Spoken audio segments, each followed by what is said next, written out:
Auto Mundial is sponsored by Trade Centre.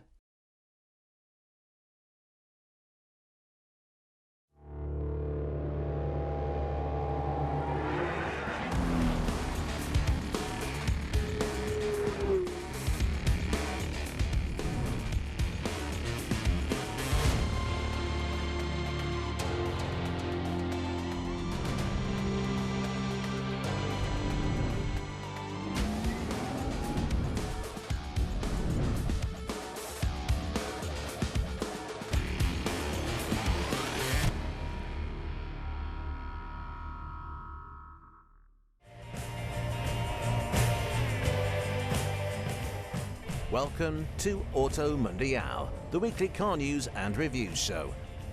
This time we're pitting the world's two fastest SUVs against each other. The Aston Martin DBX707 and the Ferrari Purosangue. We also have a new off-road concept car from Volkswagen and an SUV from Subaru. Plus a pair of high-riding estate cars and the new Skoda Enyaq VRS. That's all coming up, but first, the news.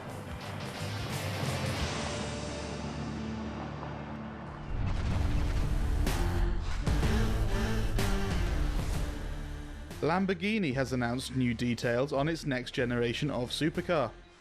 Codenamed LB744, the 1001 horsepower car is due to replace the Aventador. Lamborghini has confirmed that it'll be the company's first series production hybrid, although it'll retain its V12 firepower with a 6.5 litre motor developing 814 bhp. It'll use an aeronautics-inspired carbon monocoque, which Lamborghini is calling monofuselage. It reckons it'll be 10% lighter than the Aventador's tub, while improving stiffness by a quarter. The finished car is yet to be revealed, but Lamborghini says it has already taken more than 3,000 orders.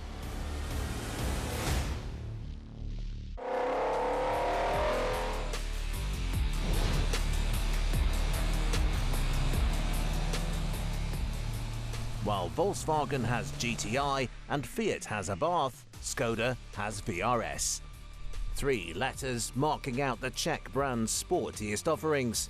Usually found adorning hot hatchbacks and fast estates, Skoda has recently been souping up its SUVs. We've already seen the Enyaq VRS and now this, the new Enyaq VRS.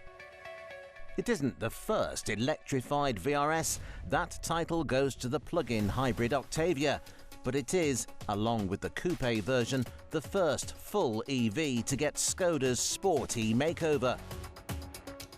So what's been changed? Well, on the exterior at least, not a great deal. There are some big new alloy wheels, some gloss black trim and lower suspension. That's about it though, meaning you'll need a keen eye to tell one apart from a regular Enyaq. The styling may be subtle then, but what about the powertrain? Well, it gets a 77 kilowatt-hour battery powering all four wheels. The twin motors produce a combined 295 brake horsepower, which, if we're honest, doesn't sound like all that much in a world of 1,000 horsepower Teslas and V8 SUVs. It's sprightly enough though, hitting 62 miles per hour from rest in 6.5 seconds, although like many EVs, its top speed is less impressive at 111. If you're concerned that the VRS simply isn't quick enough, it's worth remembering that this isn't a six-figure AMG, just a big, family-friendly SUV with a decent turn of speed when it needs it. It retains all the luxuries of the standard car but offers a bit more power. To further enhance its status as a driver-friendly EV, the VRS gets some new sport suspension and retains the option of adaptive damping. More power is sent to the rear motor than the front too, to provide a rear-wheel drive sensation, especially when you put it into sports mode, which eases the traction control and adds some weight to the steering. However, the key to any EV's success, it seems, is its range, and while the VRS doesn't get as much as less powerful versions, it's still up there with the best in class at 321 miles. Inside, the VRS gets some splashes of Alcantara and lime green stitching, but otherwise it's standard Enyaq. The design is smart and modern, although with all the VRS trim, it does feel a little dark. There's a big 13-inch touchscreen which houses many of the climate controls, which can be tricky to use, but it makes up for it with loads of space throughout the cabin.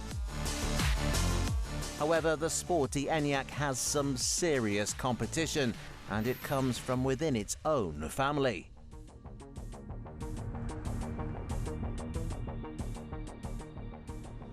This is the Volkswagen ID.4 GTX, another electric SUV from the VW Group with a performance makeover. Based on the same MEB platform as the Skoda, the ID.4 uses the same battery and the same e-motor setup to produce an identical 295 brake horsepower. It is ever so slightly quicker though, hitting 62 from 0 in 6.2 seconds versus the Enyaq 6.5.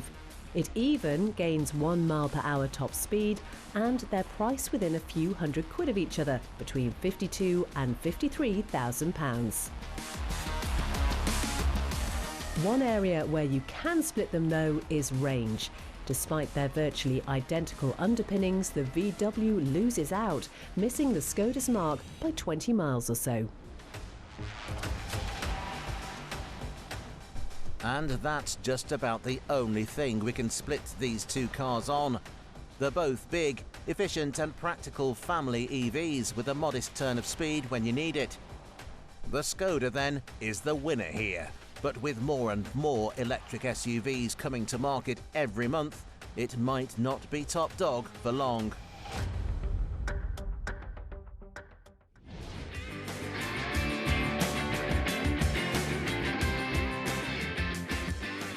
Subaru has updated its American lineup with this, the new 2023 Ascent, a family-friendly 8-seater with plenty of tech and rally pedigree. It's the biggest car in Subaru's arsenal, rivaling the likes of the Kia Telluride and Toyota Highlander. The Ascent isn't a new car, it's been around for a few years now, but the new model updates are substantial. The whole front end has been redesigned with a bigger grille and much more contemporary headlights. The biggest changes though are under the skin, where buyers now get all sorts of in-car tech. The headline feature is called EyeSight, a new control software with an all-seeing camera system that can look out for pedestrians and cyclists, and warn the driver if necessary. The system also brings with it improved emergency braking, adaptive cruise control and blind spot monitoring. But it isn't just safety tech that's been added. Step inside the new Ascent and you're greeted with a whopping new infotainment screen. Almost double the size of the standard screen in the old car, the 11.5-inch portrait system features both Apple CarPlay and Android Auto, as well as a 360-degree parking camera.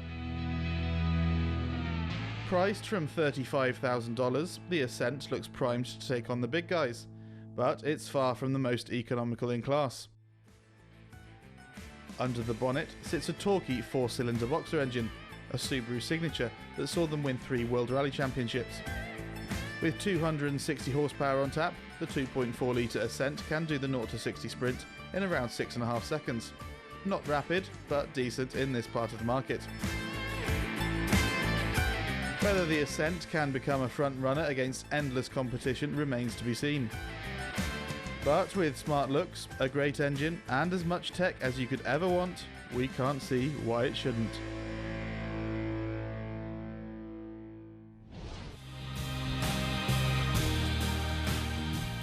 The motoring world is full of niches. Buyers these days can choose anything from convertible SUVs to 1,000 horsepower electric off-roaders.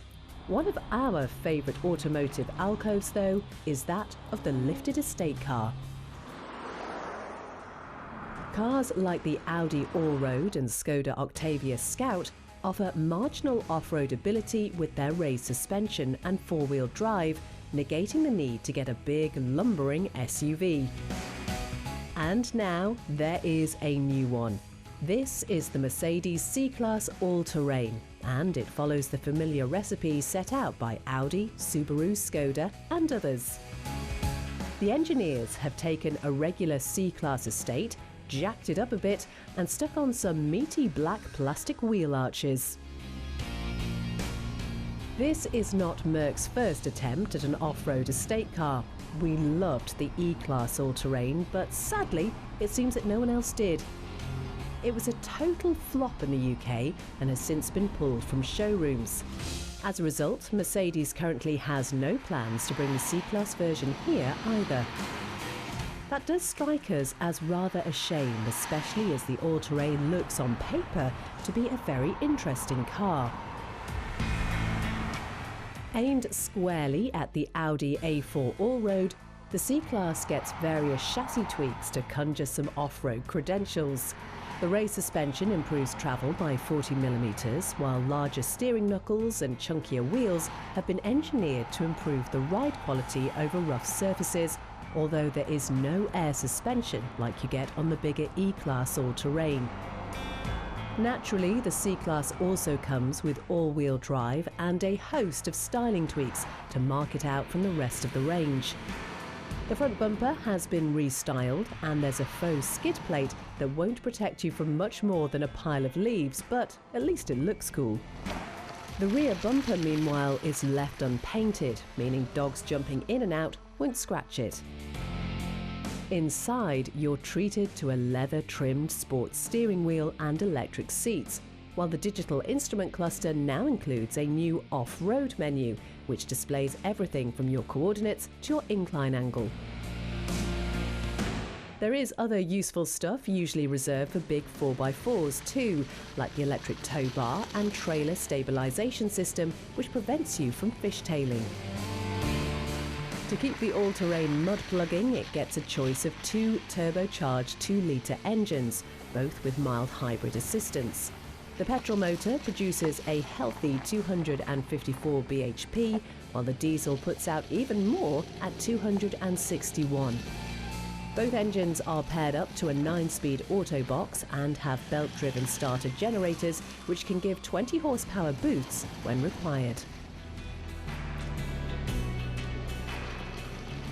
But while the C-Class All-Terrain and indeed the Audi A4 Allroad remain out of grasp for us UK buyers, there are still one or two rugged estate cars we can get our hands on. This is the Volvo V60 Cross Country, basically a V60 with some off-road bits. As is the way with these outdoorsy estates. As you'd expect, drive is sent to all four wheels. Volvo has been doing this sort of thing for years, and as a result, the Cross Country feels like a very accomplished car. It doesn't pack the power of the Merc, but its suspension is even taller, providing a cushiony, smooth ride. The V60 has been around for a while now though, and as a result, the interior isn't quite a match for the up-to-date Mercedes. The Merc then clearly was not to British taste. If you do fancy an off-road estate though, the Volvo is an easy car to recommend. After the break, a new VW concept car and some 700 horsepower SUVs.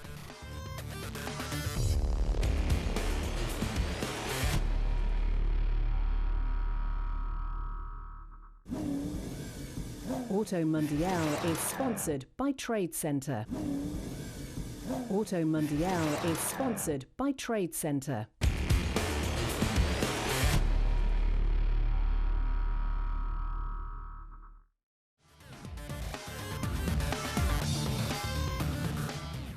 Coming up, Ferrari versus Aston, but first...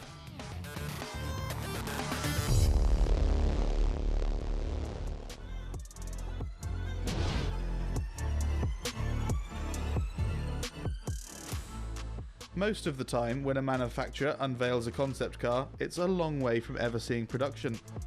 With huge wheels, countless screens, and often a lack of basic controls, they're showpieces to get us excited for the future. Now though, Volkswagen has revealed a new concept based on a car we saw earlier in the show. And this is it. It's called the ID Extreme, an off-road ready EV based on the ID4. Built on an old GTX development car, the ID Extreme is still being used for testing, now fitted with various off-road accessories. There's a chunky set of 18-inch wheels shod in all-terrain tyres. KW Rally Sport suspension has raised the car by 30mm, while the new 3D printed wheel arches add 50mm to the car's width. There's also a tubular metal front bumper, a roof rack, and obligatory LED light bar. But this isn't just an ID4 with some bolt-ons. Volkswagen has retuned it from 295 brake horsepower to 382, showing what's possible with the MEB platform. It's also a permanent all-wheel drive, unlike the standard car that only sends power to the front axle when it thinks it needs it. VW reckons it'll accelerate from 0 to 62 in 5.3 seconds, around a second quicker than the standard car despite the extra weight and impaired aero caused by the accessories. Inside, VW has fitted some bucket seats with extreme stitching and numerous orange accents.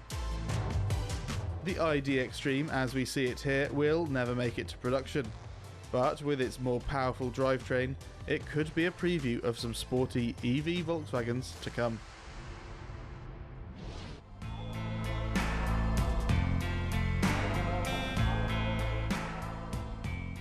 For decades now, performance car makers have been cashing in on the SUV trend. We first saw it with Porsche's Cayenne, a car that would become instrumental to the brand's success, and we've seen the same from Lamborghini, AMG, and even Lotus, among others. Now though, we bring you news of a car we didn't think would ever happen. It seems even the prancing horse isn't immune to the allure of the 4x4. This then is the new Purosangue, Ferrari's first SUV. Being a Ferrari though, it isn't quite your typical school-run crossover. It shares much of its driveline with the old GTC4 Lusso, meaning it has a big GT-style long bonnet, giving it a more car-like appearance than many of its rivals. And indeed, Ferrari is saying this isn't an SUV. Ferrari thinks of it more as a large sports car with some off-road ability. That said, we doubt it will be troubling any Range Rovers in muddy paddocks. Under that big long bonnet sits a new 6.5-litre naturally aspirated V12, marking it apart from the V8s and V6 hybrids of its rivals, although we wouldn't be surprised to see similar motors making their way into the Purosangue. The supercar power plant produces 715 brake horsepower, and with no hybrid assistance to speak of. It's mounted all the way back in the engine bay for optimum weight distribution, feeding power through an 8-speed gearbox at the rear. We'll let you make your minds up on the styling, but it's fair to say it's a clear step away from the Bentayga or Urus. It's also a step away in price. It's on sale now from £313,000, but you'll do well to get change from $400 once you've perused the options list. The Purosangue is very much focused on performance. 0 to 62 miles per hour takes just 3.3 seconds onto a top speed of 192. It gets 4-wheel steering, active suspension, and a supercar-inspired driving position to remind you this is no Porsche Cayenne. The question is though, should you be spending more than £250,000 on a 4-door Ferrari? Or are you better off with this, the faster and cheaper Aston Martin DBX? We say faster, but it is marginal. The 0 to 62 time is identical, 3.3 seconds, while its top speed is 1 mile per hour higher at 193. It is way cheaper though, starting at less than 200 grand. Not exactly cheap then, and it certainly does not look it. A bigger grille, larger intakes and a new front splitter mark it apart from a regular DBX, while its AMG V8 produces a thumping 697 bhp. Naturally, the stopping power has also been increased. Carbon ceramic brakes are fitted as standard, improving braking performance and reducing weight with a 40 kilo reduction in upsprung mass. Brake cooling has been improved too, as has the pedal feel, while elsewhere on the chassis the air suspension has been retuned for flatter cornering. There is also a new electronic differential at the rear. Up to 100% of the engine's power can be sent to the rear wheels, meaning that this could be one of the very few cars that could truly rival the Purosangue. Quite why anyone would feel the need to spend such vast quantities of cash on fast 4x4s is beyond us, and perhaps that's the point. They give you bragging rights that few other cars can. But we'd go for the fastest one over the most expensive one every time.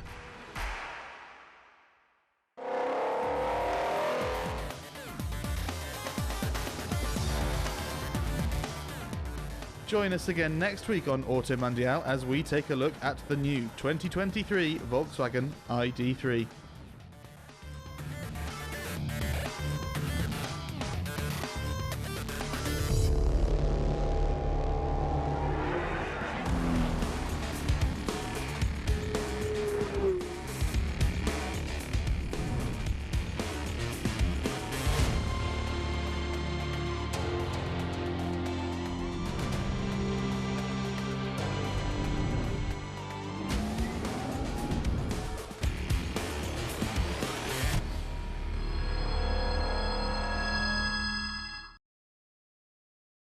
Auto Mundial is sponsored by Trade Centre.